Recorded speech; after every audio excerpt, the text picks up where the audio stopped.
Selamat berjumpa kembali Bapak Ibu, saudara-saudara umat beriman terkasih dalam Tuhan. Salam sehat, berlimpah berkat. Selamat merayakan hari ini, Minggu Kerahiman Ilahi, Minggu kedua Paskah. Saya mengajak kita saudara-saudara hari ini merenungkan kutipan Injil Yohanes bab 20 ayat 19 sampai 31. Dalam nama Bapa dan Putra dan Roh Kudus. Amin. Pada waktu malam di hari pertama pekan itu, berkumpullah murid-murid Yesus di suatu tempat dengan pintu-pintu yang terkunci, karena mereka takut kepada para pemuka agama Yahudi. Pada waktu itu datanglah Yesus berdiri di tengah-tengah mereka dan berkata, "Damai bagi kamu." Sesudah berkata demikian, Yesus menunjukkan tangan dan lambungnya kepada mereka. Murid-murid itu bersuka cita ketika mereka melihat Tuhan. Lalu kata Yesus sekali lagi, "Damai bagi kamu. Sama seperti Bapa mengutus aku, demikian juga sekarang aku mengutus kamu." Sesudah berkata demikian, Yesus menghembusi mereka dan berkata, "Terimalah Roh Kudus. Jika kamu mengampuni dosa orang, dosanya diampuni. Dan jika kamu menyatakan dosa orang tetap ada, dosanya tetap ada." Ketika Yesus datang ke situ, Thomas, seorang dari ke-12 murid yang juga disebut Didimus, tidak ada bersama-sama mereka. Kata murid-murid yang lain itu kepadanya, "Kami telah melihat Tuhan." Tetapi Thomas berkata kepada mereka, "Sebelum aku melihat bekas paku pada tangannya, sebelum aku menaruh jariku ke dalam bekas paku itu, dan menaruh tanganku ke lambungnya, sekali-kali aku tidak akan percaya." 8 hari kemudian murid-murid Yesus berada kembali dalam rumah itu dan Thomas bersama-sama dengan mereka. Sementara pintu-pintu terkunci, Yesus datang. Ia berdiri di tengah-tengah mereka dan berkata, "Damai bagi kamu." Kemudian Yesus berkata kepada Thomas, "Taruhlah jarimu di sini dan lihatlah tanganku. Ulurkan tanganmu dan taruhlah ke lambungku. Dan jangan engkau tidak percaya lagi, melainkan percayalah." Thomas menjawab dia, "Ya Tuhanku dan Allahku."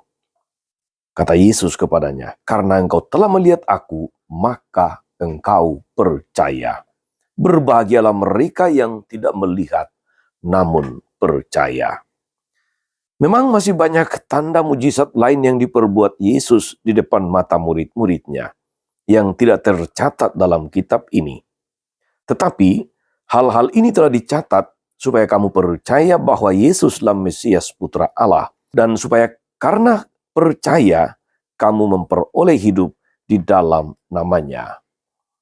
Demikianlah sabda Tuhan. Bapak Ibu saudari-saudara umat beriman terkasih dalam Tuhan. Ketika Paus Leo XIV terpilih dan tampil ke balkon Basilika Saint Peter di Vatikan, kalimat pertama yang dia ucapkan adalah, "Damai sejahtera bagi kamu."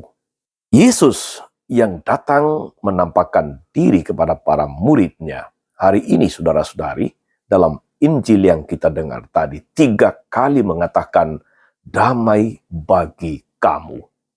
Apa maknanya untuk kita saudara-saudari ketika hari ini Gereja Katolik sedunia merayakan Minggu Kerahiman Ilahi? Rasa saya saudari-saudara, tidak ada damai tanpa pengampunan. Karena itulah ketika Yesus telah menyapa para muridnya dengan "Damai bagi kamu", dia menghembusi mereka dengan Roh Kudus, lalu menyampaikan kalimat yang sangat otoritatif ini. "Jika kamu mengampuni dosa orang, dosanya diampuni. Jika kamu mengatakan bahwa dosa orang tetap ada, dosanya tetap ada." Bisa disimpulkan saudari-saudara bahwa memang tidak ada damai tanpa pengampunan. Tidak ada damai kalau tidak ada belas kasih. Tidak ada damai kalau tidak ada kerahiman. Kita merayakan Minggu Kerahiman Ilahi, saudara-saudari.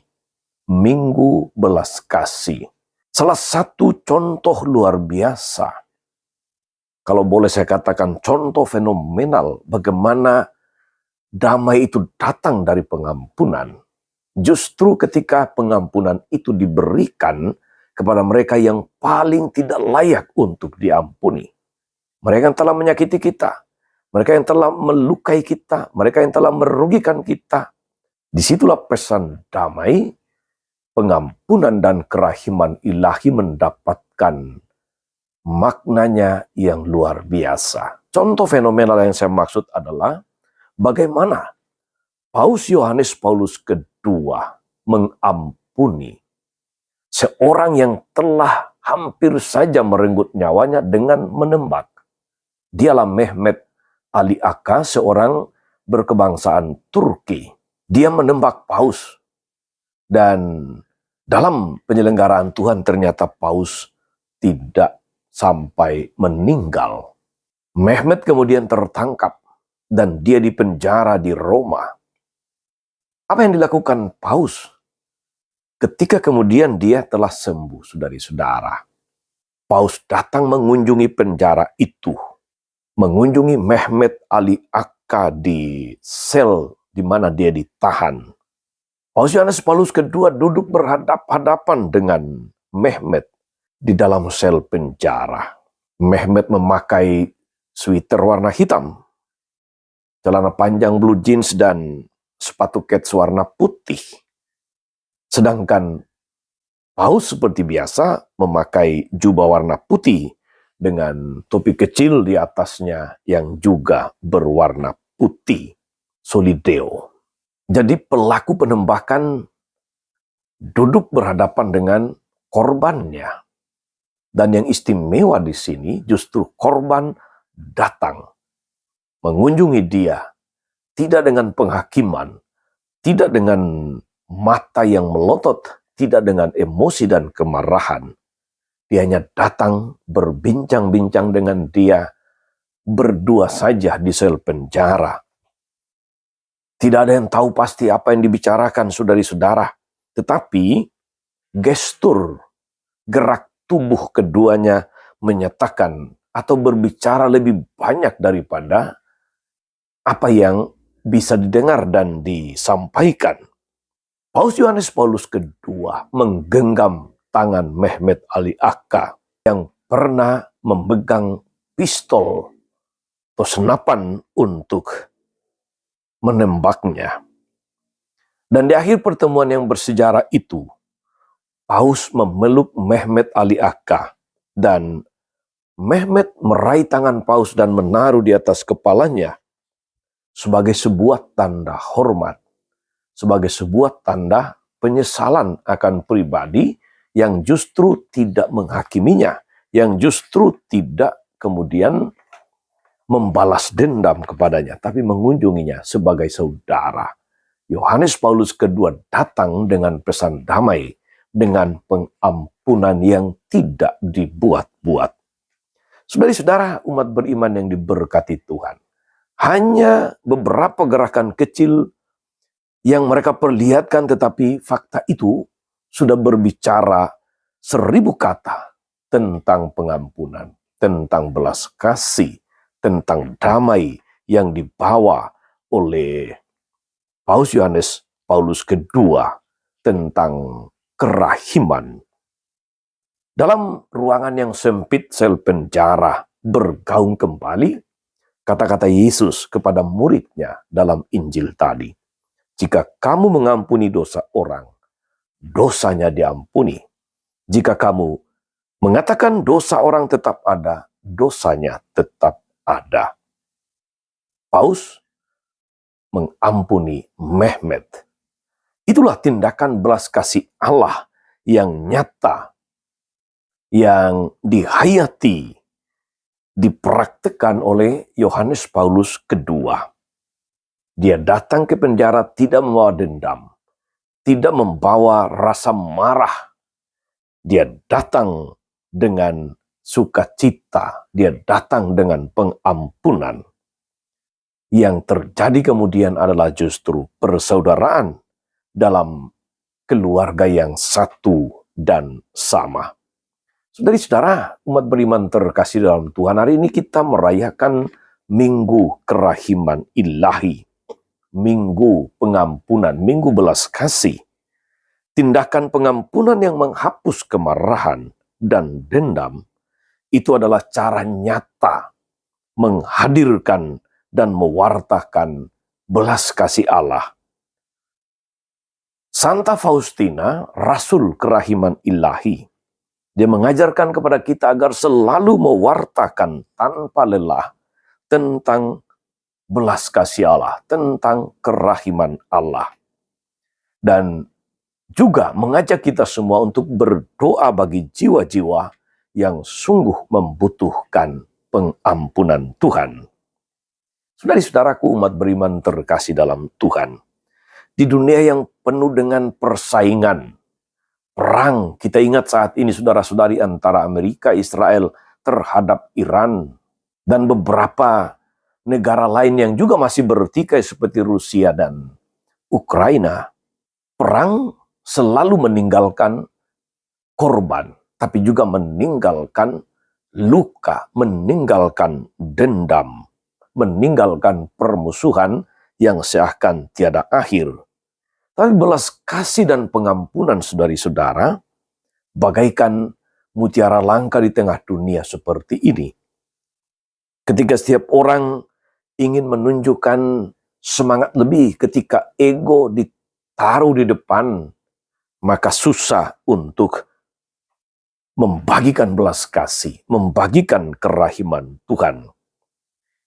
Ketika setiap orang ingin di atas, maka gengsinya juga tinggi. Maka yang lain harus di bawah. Tidak peduli apakah dia menjadi korban dan menderita. Saudari dan saudara umat beriman terkasih,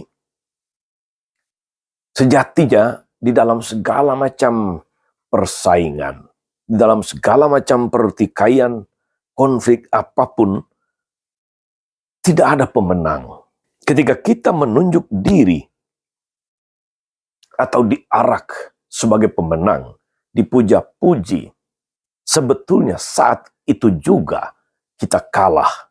Kemenangan sejati tercipta bukan ketika kita bisa menaklukkan orang lain, tapi justru ketika kita bisa menaklukkan ego pribadi kita sendiri.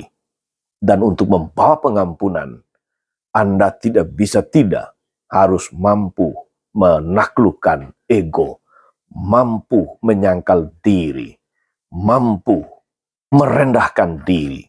Hanya dengan cara itu, saudara-saudari, kita bisa menjadi pembawa damai, pembawa belas kasih, pembawa pengampunan. Moga-moga merayakan Minggu Kerahiman Ilahi, kita diteguhkan untuk terus menjadi pembawa damai, pembawa kerahiman, pembawa pengampunan kepada siapapun. Tuhan memberkati. Amin.